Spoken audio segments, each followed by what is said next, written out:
Hello students, I welcome you all to Current Affair Lectures by Azad ICS Academy, and today we are going to see the current affairs of 3rd January 2025. Okay, so we are going to discuss around two important articles today. One is related to Aadhaar linking with your voter ID, and another is important regarding the science and technology, or you can say diseases part. That is, when it comes to cancer, we have a hydrogel that can be used for cancer treatment, right? So these are the two important articles that we'll be discussing in today's lecture. The first one being, should voter ID be linked Aadhaar to combat voter voter fraud? So first thing is, first let us understand the need, why there is a need for us to, link this particular Aadhaar and voter ID. Now, what is happening here is that there is duplicate first important reason. The need, why do we link voter ID with your Aadhaar?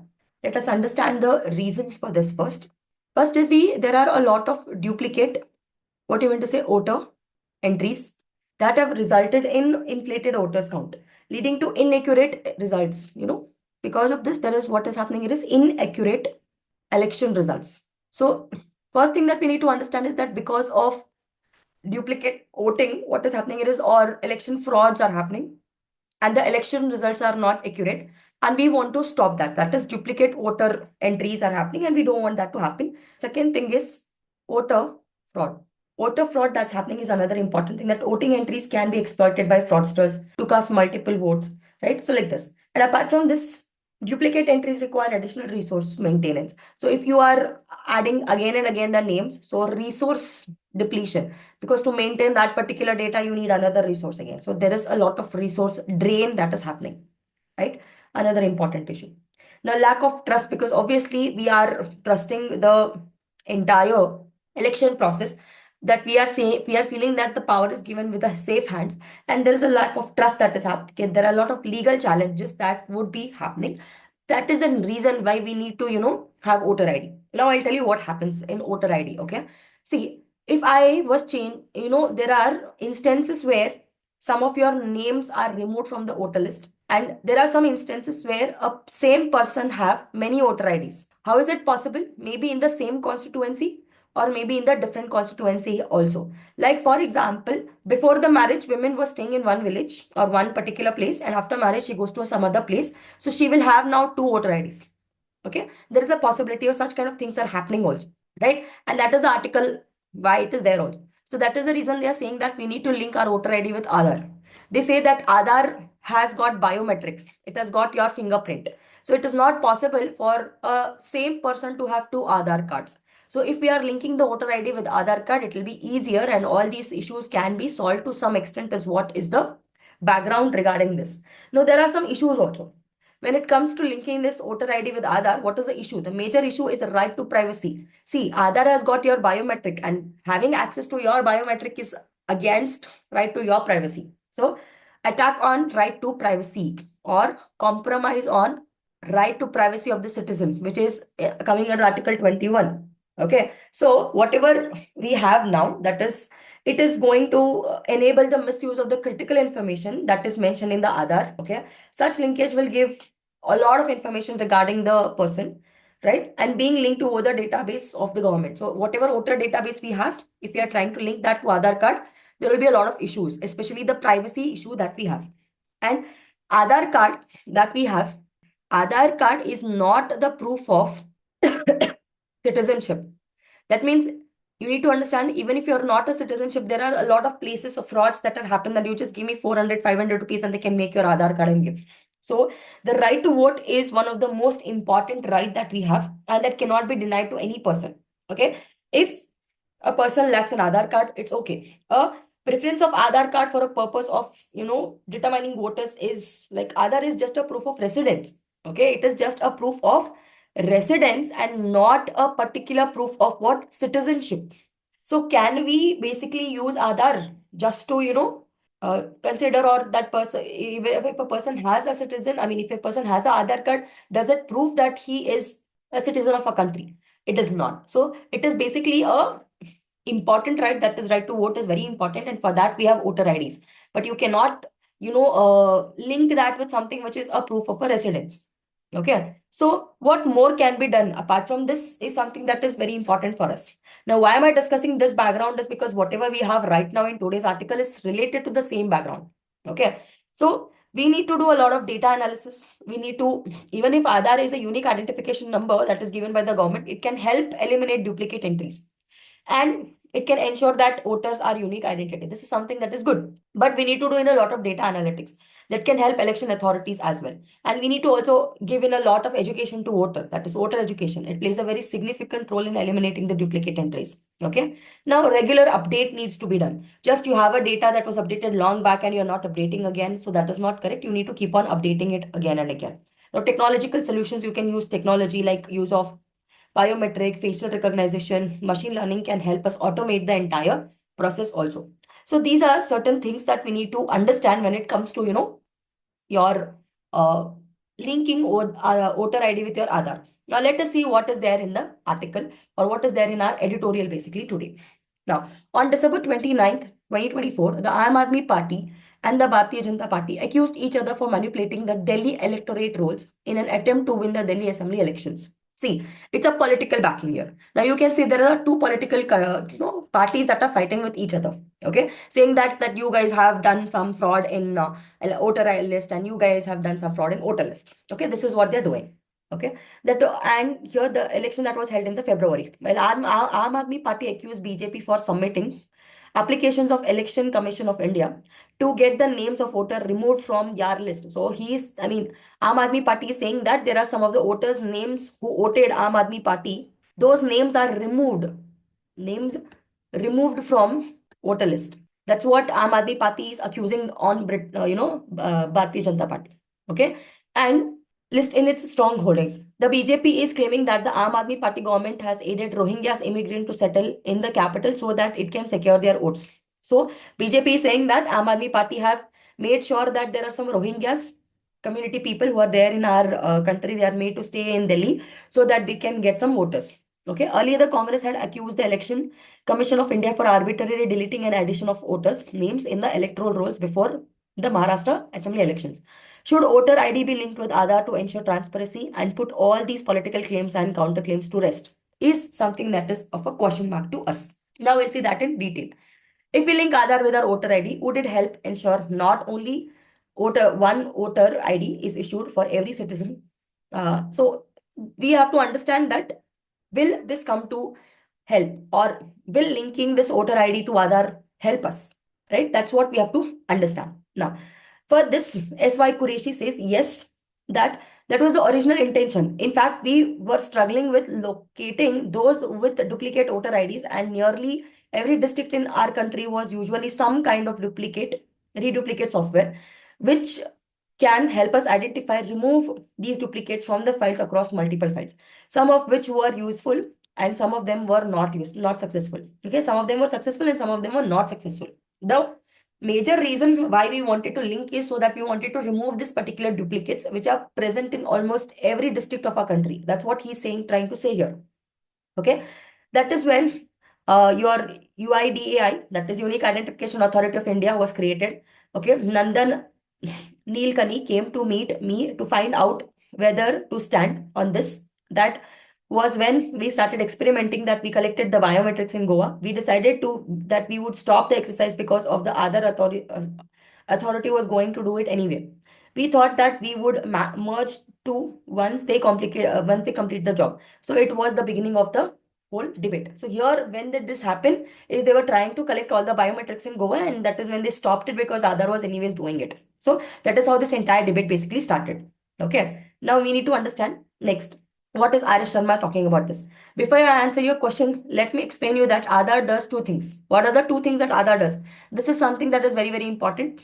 First one, it assigns a unique identification number to individual, which means that the individual cannot have more than one identity. First thing is, every individual is going to have what? A unique identity.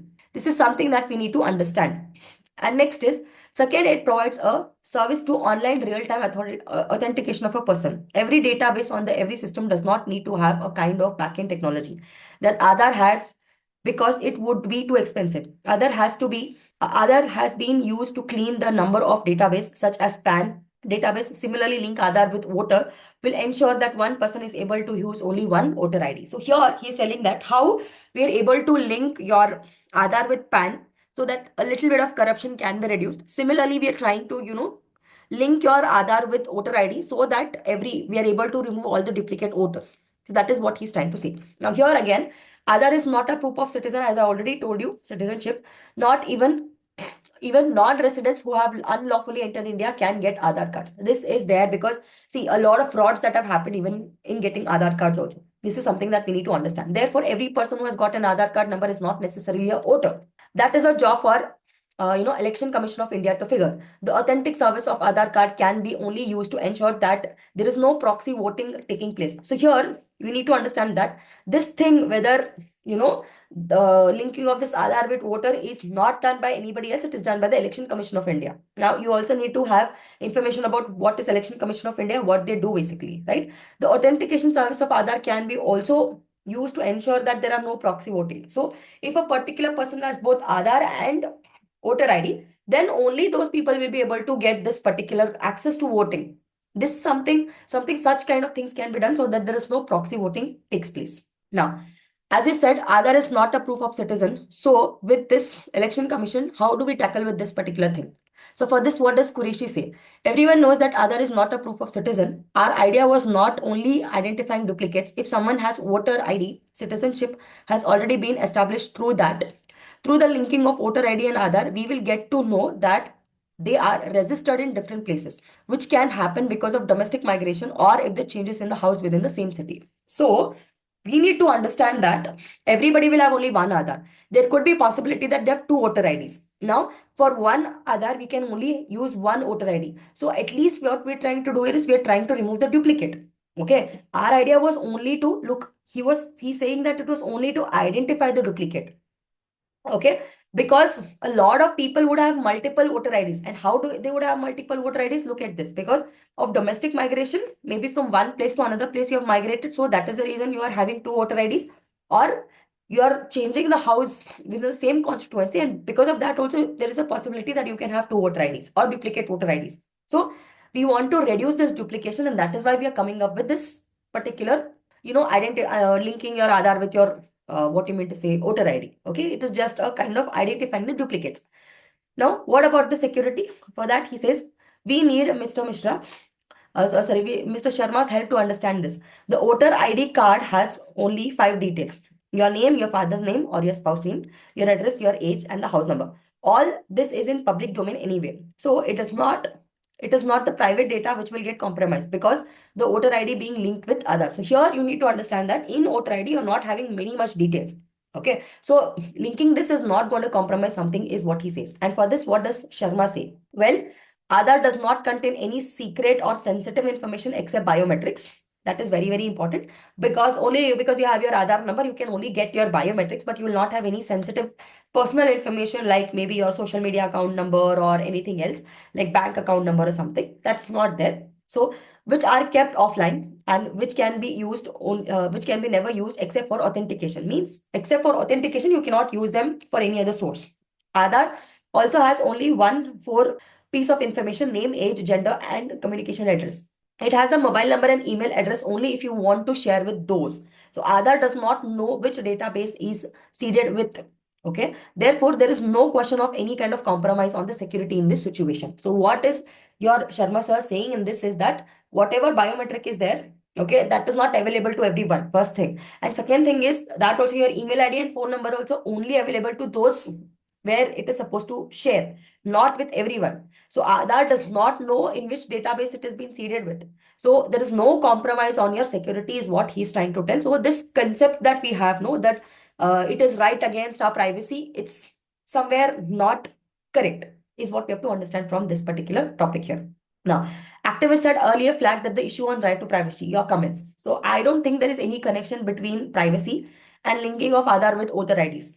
How does the right to privacy, which is a fundamental rights, get affected when we link our Aadhaar to voter? It is beyond my comprehension. This is what our Sharma sir says. And for this, Qureshi sir says, I have a question in this regard to Mr. Sharma. You said that one detail that Aadhaar has and an electoral code does not have is a person's telephone number. So now if the number goes in the hands of a politician, he can approach me. If it goes in the market, he can send me an unsolicited message. To what extent is this?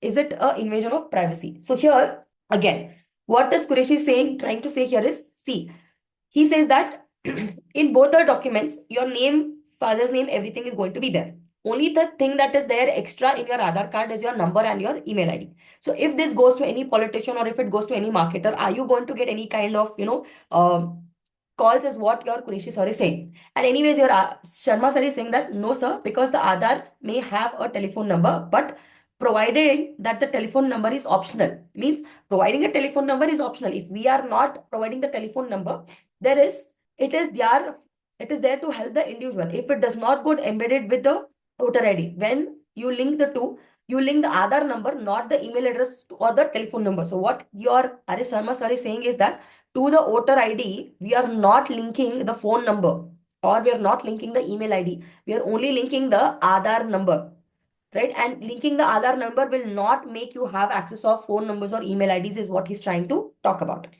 Now, he's also talking about, let us now talk about the National Election or Electoral Roll Purification and Authentication Program.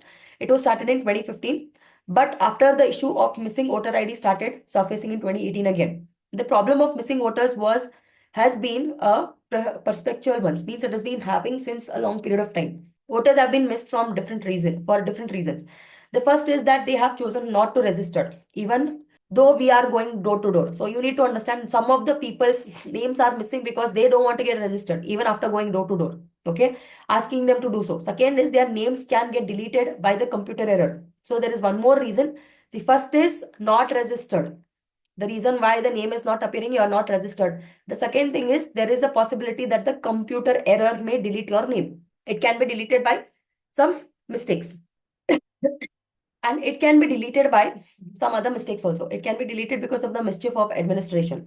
Whatever be the reason, a missing voter from the list is a something that is which is the biggest issue, and that is not what we are trying to deal here. We are trying to only deal with the duplication here. We're not trying to deal with those issues that are related to deleting of a voter's name. That's what he's trying to emphasize here. Next is, though the election commission has a control of all these kinds of issues, the electoral roll is softly underbelly, which means that it is vulnerable to attack and mistakes, and that is something we need to focus upon now. And that is why we are checking electoral rolls regularly. So to ensure that one's name is on the list and is a good idea. Okay, so we need to understand that that issue is taken care by the Election Commission of India, and they are doing that anyways. But we need to understand that that is nothing to do with linking your voter ID and other. So we can say that the current political situation over electoral rolls linking Aadhaar with voter ID ensures transparency. That's what has been asked. And he says, I would not entirely agree with this, what you just said now, because deletion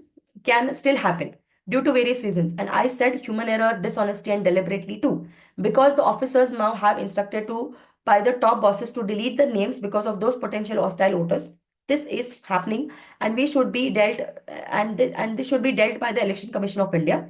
I can't advise them, but I can, as a senior, say that silence is not an option. If there is any doubt in any people's mind, they have to clear it. The people want to hear from Election Commission of India. Mr. Sharma is defending Aadhaar, and I am defending voter ID card. But it is limited values because we are retired officers. Comments have to come from the people who have currently occupying the top positions. So he is trying to tell us that, look, I am the not right person, neither is Mr. Sharma the right person, because both of us are defending one cards. Like I am defending the voter ID and he is defending the other ID, but we are not the person who are supposed to give this particular thing, is what he's trying to tell. In this context, other discussion to say the voter rolls can not be manipulated is not true at all. There are serious allegations on voter frauds. If our officers are dishonest, even booth capture can happen. Earlier, it used to happen that the ballot papers, and now it can happen with the machine. There are allegations that during the elections, people closed the poll at 4 p.m. and then sat in the poll booth and pressing the buttons. The human element has become weaker, and then that needs to be handled. So look, there are a lot of instances where, right now when you are doing voting, there is a lot of serious checking and that all happens. Maybe once at 4 p.m. the booth is being, shut, and inside the people are kept on pressing the button. there are such kind of election mischief that can happen anyways, right? So this is something that we need to understand. That he says that the person who are currently working and the top position people, they are supposed to, give us answers, and not something like, these things, linking Aadhaar and voter ID would be something that is going to solve the problem. See, Aadhaar cannot solve every problem under the sun. It can solve one problem. It can eliminate duplication of votes. So here he is clarifying it very clearly that linking Aadhaar to voter ID will not solve all your problems related to voter IDs. It can only solve one problem, that is whatever duplication is there, that can be eliminated. But it cannot solve other issues because there are many which are beyond the scope of technology. And all those issues do with human integrity, impartiality, and objectivity. See, somebody is listening to the top higher authority and deleting your name from the voter ID. That cannot be dealt with linking Aadhaar and voter ID. That's what he's trying to tell here. So we can only solve one issue, that is duplicate voter IDs can be resolved from linking Aadhaar with voter ID. Linking voter ID with Aadhaar can solve one problem, as I already told you, right? And it can eliminate duplicates. And I've already mentioned this, right? So this is something that we need to understand. Look, what is the conclusion here? Linking Aadhaar with voter ID is a very good step because we can eliminate the duplicates in the voter ID. But other issues that are related to voter IDs or deletion of voter IDs names, or removal of names of electoral, or from the electoral list or something like that, cannot be dealt by Aadhaar. And that has to be done by the Election Commission of India, and that has to be done using different technologies and different methodologies. This is something that we need to understand. Anyways, linking Aadhaar with voter ID is not going to be a, what do you mean to say? It's not going to harm us in any way, because as it is very clearly said that voter ID is only linked with the Aadhaar number, and our email IDs or our phone numbers are not being shared anyways, right? So this is something that we need to take away from this particular article. The next important article that we want to discuss here is India is doing a lot of research, and now we are able to inject hydrogel for targeted cancer treatment. So I want you to look into this particular diagram here, right? We are going to use something which is called as hydrogen gel. And we have done a lot of research also on hydrogen gel. And what is this particular hydrogen gel and where do we use, or hydrogel is basically called as, see, hydrogel are basically used in cancer treatment. Apart from that, they are also used to remove the microplastics that are present in our body. Okay, hydrogel can be used in drug delivery, like chemotherapy drugs. Okay, and they are used to release the drug in a controlled and precise manner, and this is how they can treat you, do the treatment in a better manner. Apart from this, they can also be used to image the tumor and screen this particular drugs, anti-cancer drugs also. Okay, now you can use it with combined therapy, that is hydrogels can be used with therapies like chemotherapy, radiotherapy, etc. Right now, this is one thing that we need to understand. Now, researchers from Indian Institute of Technology, Guwahati, and the Bose Institute, Kolkata, have developed an advanced injectable hydrogel for localized cancer treatment. So, now, the statement issued by IITG said that this hydrogel serves as a stable reservoir for anti-cancer drugs, right? Releasing them in controlled manner while sparing healthy cells from not harming. See, when you're doing radiotherapy, there is a possibility that other cells which are healthy also can get some kind of what you mean to say damage. But when you are trying to use this kind of hydrogen, it is only going to do the specific target thing and not do it for all the other cells as well. So the findings of the researchers accepted to be revolutionary for the breast cancer. So where you can use it for the breast cancer, you can use it. They have published that the material horizon and a journal of Royal Society of Chemistry. So it is, where is it being published? They have published it in the Material Horizons, a journal of Royal Society of Chemistry. The paper is co-authored by, okay, Deepa Pratim Das, along with his research scholars. There are the names who are involved, not important again for your point of view, like exam point of view, but yes, you need to know about this. And current treatments such as chemotherapy and surgical interventions often have severe limitations. Chemotherapy systematically deliver often result in harmful side effects by affecting both the cancerous and healthy cells. And the researchers said this in the statement also. So we need to understand. See, I'll tell you. When you're doing chemotherapy, what happens here is, along with the cancerous cells, your normal healthy cells also get damaged. And this is something is happening, and that will be reduced to some extent when we are using this hydrogel. Okay. Next, what they've also told here is localized treatment. The team addressed these challenges by designing a hydrogel that delivered drug precisely to the tumor site, ensuring the localized action. Hydrogel are water-based polymer network capable of absorbing and retaining fluids. Their unique structure mimics living tissues, making them suitable for biomedical support. So basically, look, these hydrogel are nothing but they are made up of water, and they are polymers which are made out of water itself, and they have the capability to absorb and retain the fluids. As you can see in this particular diagram also, so they are the polymers and they can, retain this particular fluid or retain that particular bioplastic.